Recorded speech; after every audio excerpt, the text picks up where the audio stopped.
नहाना पड़ता है और ना मंदिर जाना पड़ता है। क्या होता है, जब कीर्तन होता है तो मंदिर भी नहीं जाना पड़ता, जहाँ बैठकर कीर्तन कीर्तन करते हो उस जगह को ही मंदिर बना दिया जाता है, उसको कीर्तन कहते हैं। कीर्तन सबसे प्रमुख है कलयुग में, सबसे प्रमुख, जो आप कभी भी किसी भी समय किसी भी स्थिति में कहीं भी बैठकर कर सकते हो। और वो सीधे, जब आप कीर्तन करते हो, जब आप पूजा करते हो तो आप भगवान को देखते हैं। पीछे तक बैठे लोग सावधान, जब आप पूजा करते हो तो आप भगवान को देखते हैं, और आप जब कीर्तन करते हो तो भगवान आपको देखते हैं कि कोई मेरे सामने बैठा है और कीर्तन कर रहा है, मुझे कुछ सुनाने आया है, मुझसे कुछ सुनने आए। कीर्तन माताएं तो मालवा में तो ऐसा कोई दिन नहीं जब घर में 5 माताएं बैठकर भजन ना गाए। कोई ऑर्केस्ट्रा की जरूरत नहीं रहती, कोई अलग से ताम झाम नहीं लगते। एक बिछा करके माताएं थोड़े से पतासे, वो पतासे वाला कीर्तन जो हमारे घर में होता है ना, कि कोई घर में बेटा हुआ पतासे बंटवाओ, घर में बेटी हुई पतासे बंटवाओ, घर में बहू आई पतासे बंटवाओ, नया मकान बना पतासे बंटवाओ। हमारे यहाँ पतासे कोई मिठाई नहीं है, हमारी श्रद्धा का केंद्र है कि अमीर से अमीर व्यक्ति भी चाहे वो करोड़पति हो, लाखों की मिठाई बांट सकता है, लेकिन बिना पताशों के उसकी पूजा पूरी नहीं होगी। ये हमारे यहाँ का भाव है, ये हमारे यहाँ का नियम है। तो आइए माताओं, राम कथा हो रही है, पताशे बंटवाओ। तो कैसे बंटवाएंगे? कीर्तन के साथ गाएंगे मेरे साथ, जितनी माताएं बैठी भाव से। और आवाज पहुंचे यहाँ तक। हे गोपाल राधे कृष्ण, हे गोपाल,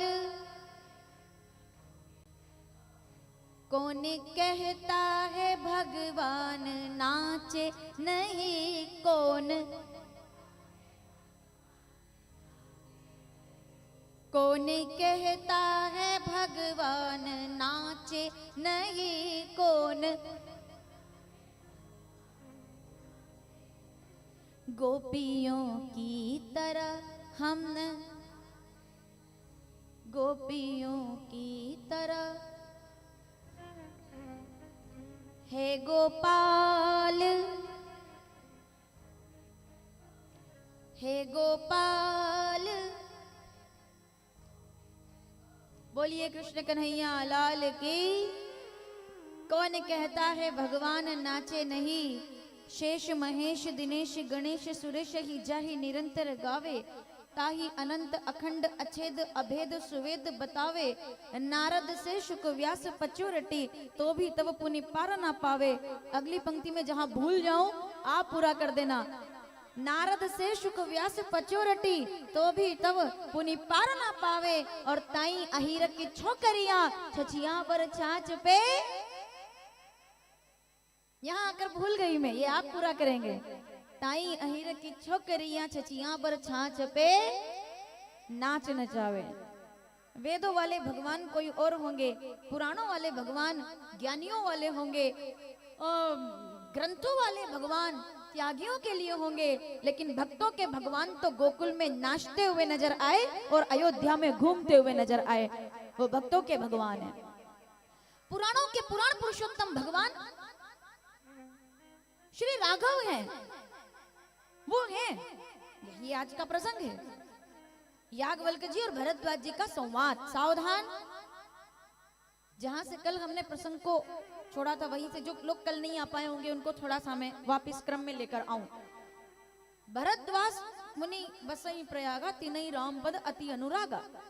वो श्री राम जी से बड़ा प्रेम रखते हैं, तो याज्ञवल्क्य मुनि परम विवेकी, भरद्वाज राखे पद टेकी। कई साधु संत महात्मा इस पूरे महीने में स्नान करने के लिए प्रयाग हर साल जाते हैं। अभी तो कुंभ चल रहा है, और प्रयाग का कितना महत्व है, कितने साधु संत वहां पधार रहे हैं, अभी आपको पता है ना। विश्व के, ब्रह्मांड के, मैं भारत की बात नहीं कर रही, ब्रह्मांड के साधु संत पधार रहे हैं वहां। देहिक रूप में, देविक रूप में, भौतिक रूप में, अदृश्य रूप में कितनी शक्तियां इस समय प्रयाग में हैं, यह केवल भारत की भूमि पर हो सकता है। पूरी दुनिया में मेले लगते हैं, पूरी दुनिया में मेले लगते हैं।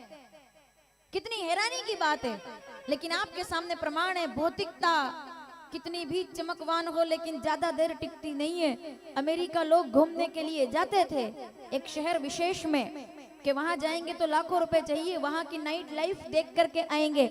सुनिएगा जरा, पीछे तक के बैठे लोग, रोज टीवी देख रहे होंगे आप। अमेरिका की नाइट लाइफ देखने के लिए लोग जाते थे, डिस्को के लिए, पार्टी के लिए। आज आप देखिए, भौतिकता की उम्र लंबी नहीं होती। एक देश का एक नगर आज जल रहा है और दूसरी तरफ भारत राष्ट्र का प्रयाग आज महक रहा है संतों के वाणी के साथ।